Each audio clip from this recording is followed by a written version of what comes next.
नमस्कार, बहुत स्वागत है आपका। आपके साथ मैं हूं विवेक। इस साल 5 राज्यों में विधानसभा के चुनाव होने हैं, लेकिन देश भर की नज़रें मध्य प्रदेश पर टिकी हुई हैं और उत्सुकता इस बात की कि मध्य प्रदेश में कब तक चुनावों की घोषणा हो जाएगी। आपको बताएं कि संभावना है कि निर्वाचन आयोग 4 अक्टूबर के बाद कभी भी चुनाव कार्यक्रम की घोषणा कर सकता है, क्योंकि दीपावली के पहले वोटिंग होने की संभावना बताई जा रही। ऐसा हुआ तो उम्मीदवारों को त्योहारों के बीच प्रचार के लिए सड़क पर नहीं उतरना पड़ेगा। पिछले 4 चुनाव पर अगर नज़र डालें तो दीपावली के बाद ही विधानसभा के चुनाव हुए, लेकिन इस बार चुनाव आयोग की तैयारियों और पार्टियों के रुख से ऐसा लग रहा है कि इस बार दीपावली के पहले चुनाव हो सकते हैं। हम आपको बताएं कि आयोग और मैदानी स्तर पर तैयारियां जल्दी अगर पूरी हो जाएं तो चुनाव तय समय से पहले भी कराए जा सकते हैं।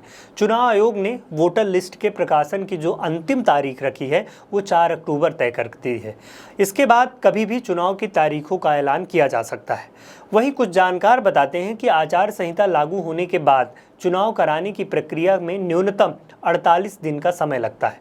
चुनाव कार्यक्रम का ऐलान जल्द ही हो सकता है, लेकिन इसके लिए आयोग ने ज़्यादा कठिनाइयों का सामना करना पड़ेगा।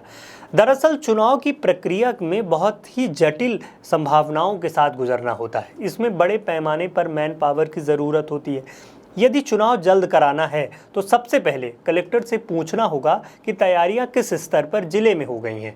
आयोग 24 अगस्त को छत्तीसगढ़ में चुनावी तैयारियों का जायजा लेगा। अगर आयोग को लगता है कि तैयारियां पूरी हो गई तो इसके बाद वह चुनाव करा सकता है। छत्तीसगढ़ के बाद मध्य प्रदेश, राजस्थान, तेलंगाना और मिजोरम का दौरा करेंगे।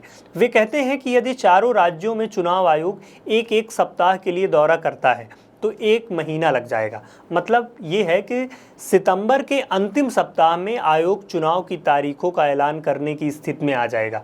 मतलब कि उसको ये बता पाना संभव होगा कि कब तक चुनाव की तारीखों का ऐलान हो सकता है। जानकार कहते हैं कि किसी भी चुनाव की पूरी प्रक्रिया करने के लिए 6 महीने का वक्त लगता है। इस बार जुलाई से यह प्रक्रिया शुरू कर दी गई थी। मतलब है कि वोटर लिस्ट का प्रकाशन होना, मतदान केंद्र पर पुलिस फोर्स, प्रशासनिक अफसरों की तैनाती जैसे तमाम पुख्ता इंतजाम किए जाते हैं। इसके बाद ही आयोग चुनाव की तारीखों का ऐलान करता है। यदि सितंबर के अंत में तैयारियां पूरी हो जाती हैं और आयोग 4 से 10 अक्टूबर के बीच चुनाव कार्यक्रम जारी कर सकता है, ऐसी संभावना है। ऐसे में दीपावली यानी कि 7 से 9 नवंबर के बीच मतदान हो सकते हैं, क्योंकि 2008 के चुनाव में 14 अक्टूबर को आचार संहिता लागू हुई थी और 33 दिन बाद यानी कि 27 नवंबर को मतदान हुआ था। अगर जैसा हमने अभी बात की कि राजनीतिक पार्टियों की तैयारियों से भी इस बात पर बल मिलता है कि एक पार्टी के रणनीतिकार कहते हैं कि पिछले 4 चुनावों का जो ट्रेंड मिला है वो दीपावली के 22 से 30 दिन तक मतदान हुए हैं। ऐसी संभावना पिछले चुनावों में थी। ऐसे में चुनाव प्रचार में त्यौहार का ज़्यादा असर नहीं पड़ा, लेकिन इस बार दीपावली महीने के बीच में है, यानी कि 12 नवंबर को है। इस बार चुनाव प्रचार तब पीक में होगा, क्योंकि मध्य प्रदेश में विधानसभा के चुनाव अगर इस बीच होंगे तो 12 नवंबर को चुनाव प्रचार बिल्कुल पीक पर होगा। बड़े नेताओं की सभाओं और रैलियों में अपेक्षाकृत पब्लिक कम हो सकती है, क्योंकि इस दौरान एक बड़ा कार्यक्रम और ये होना है कि क्रिकेट का वर्ल्ड कप का मैच भी होगा। ये मैच का जो समय होगा वो 2 बजे से ही शुरू होगा, और जबकि रैलियों का भी जो समय होता है वही होता है।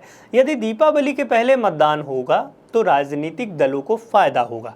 यानी कि अब ये संभावना है कि अक्टूबर के 4 अक्टूबर से 10 अक्टूबर के बीच आचार संहिता लागू हो सकती है। यानी कि इस बीच 10 अक्टूबर तक मध्य प्रदेश में तारीखों का ऐलान हो सकता है। इसको लेकर तमाम चर्चाएं शुरू हो गई हैं, क्योंकि 4 अक्टूबर को वोटर लिस्ट का अंतिम प्रकाशन होना है। उसके बाद ही तय हो पाएगा कि मध्य प्रदेश में कब तक आचार संहिता लग सकती है, और आचार संहिता लगने के साथ ही जब चुनाव आयोग प्रेस कॉन्फ्रेंस करता है तो उसके साथ ही आचार संहिता लागू हो जाती है, और उसके ये माना जाता है कि 48 दिन के अंदर चुनाव होते हैं।